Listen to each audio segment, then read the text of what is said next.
तिकोना किल्ल्याच्या खालच्या बाजूला काही मातीचा भाग डोंगरावर सुटलेला आहे. मातीचा भाग हा पाऊस असल्यामुळे खाली जर आपण या ठिकाणी बघितलं तर पाण्यासोबतच माती काही खाली येते. आपल्याला या संदर्भात आम्ही जो जिओलॉजिकल सर्व्हे ऑफ इंडिया आहे त्याच्याकडून याची तपासणी करून घेणार आहोत. त्याचबरोबर इथल्या नागरिकांना सूचना आहे की आपण सतर्क राहू. या ठिकाणी साधारणतः जर खाली बघितलं आपण डोंगराच्या तर 6-7 घरं आणि काही व्यावसायिक हॉटेल आहेत.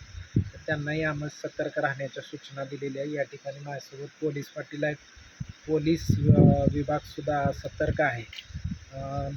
गड बंद करण्याच्या संदर्भात आम्ही निर्णय घेत आहोत. सध्या तरी आपण रेड अलर्ट असल्यामुळे आजच्या घडीला आज आपण तो बंद केलेला आहे. जे पर्यटक आले होते त्यांनाही खाली उतरवलेलं आहे. येत्या पुढच्या रेड अलर्ट बघून आपण त्याच्यामध्ये निर्णय घेत आहोत. आज उद्या तरी हा जो गड आहे, किल्ला आहे, तो तात्पुरत्या स्वरूपात आपण बंद ठेवणार आहोत.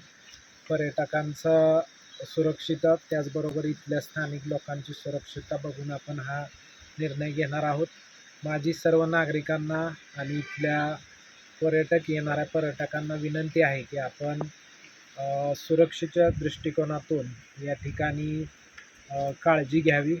त्याचबरोबर कुठल्याही विनाकारण या ठिकाणी असं काही कृत्य करू नये की आपल्याला धोका निर्माण होईल.